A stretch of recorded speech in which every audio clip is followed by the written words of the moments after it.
We all want the confidence of a character like Thomas Shelby, but few of us realize that actually copying him only makes us weaker. Think of it like this, too. You can model the same pose as a statue, take the same shape, per se, but at the end, you're still not made of marble nor stone. So if your confidence depends on acting like someone else, this is for you. By the end of this video, you'll have a understanding of the common trap a lot of young men, including myself, have fallen into. But more importantly, you'll have an understanding of what actually builds confidence and how you can apply it to your own life that endures for the long haul. My name's Dan. I'm a coach who helps people develop self-discipline and build confidence. Now, many of you probably seen the show Peaky Blinders, and at some point thought, man, Thomas Shelby is the man. I have. I mean, I dressed up as the Peaky Blinders some years ago. But point being is we see this guy and we go, I want that level of respect he has. I want that level of presence he has. And I want that level of confidence he has. And it's not just like someone like Thomas Shelby. It could be a real life person. Maybe it's Alex Hormozy. Really just any role model you have in your life. And slowly but surely, we slowly start to emulate their behaviors. In the case of Thomas Shelby, we are a little more distant in our next conversation. We're a little more intentional with the words we use. And we also maybe just speak less. Now, if this is naturally you, that's totally fine. Or if you just want to work on speaking less or being a bit more intentional with your words, that's totally fine. But the issue arises when that's not you. Because when that version of quote confidence does not line up with who you actually are as a person, something feels off. And it can be detected not only by yourself, but most likely by the people around you too. And the truth is, when we start to emulate these certain figures, whether they're real or made up, we're only copying the surface level traits, the tone, the posture, the silence. These traits are downstream of something much more important, which is a genuine belief in that person's competence and capabilities. The Canadian psychologist Albert Bandura described this as a deeper foundation, which he dubbed self-efficacy. Self-efficacy is the belief in your capabilities to perform in a certain task or in a certain domain. And there are three practical ways to build it that I work with my clients and myself on before to build self-efficacy, to build confidence. The first way you can build self-efficacy, confidence, I'm just going to say that moving forward, is by performance accomplishments. And that's basically stacking small wins. I'll give you an example of this. If you had the job to build walls, and it's your first day on the job, it's your first job, say, and someone walks up to you and asks, can you build a wall for me? Probably wouldn't be terribly confident in your abilities. But, you try anyway and you mess up a bunch and then you finally get the bricks and the cement and you get a decent wall. It's okay. It took a while, but it's something. And then you keep doing that over weeks, months, and a year goes by and basically someone asks you, can you build a wall? You'd be like, yes, I can.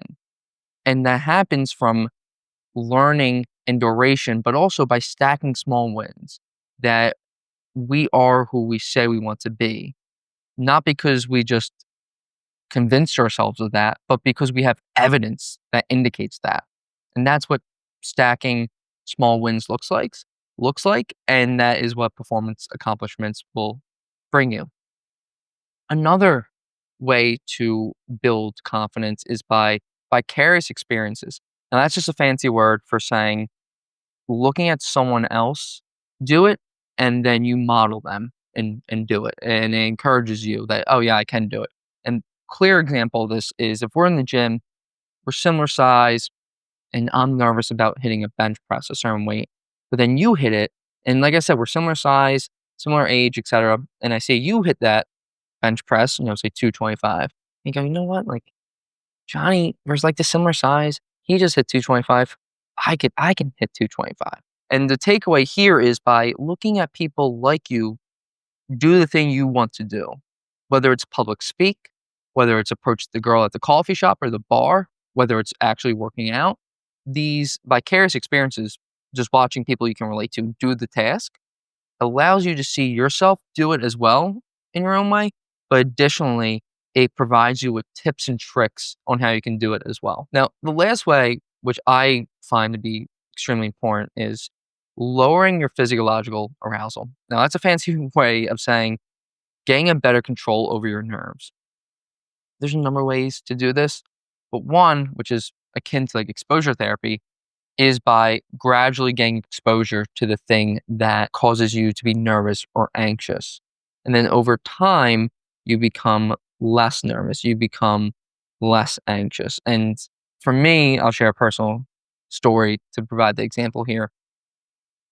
When I first graduated college, I moved to Virginia Beach and I moved to Arlington. And during these times, I was really by myself. Like, I didn't have my friend group that I did in college or my friends from high school.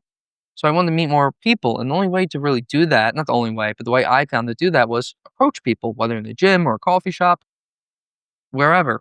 And at first, this almost threw me into like a panic. Like, you just gotta walk up to someone and say hi.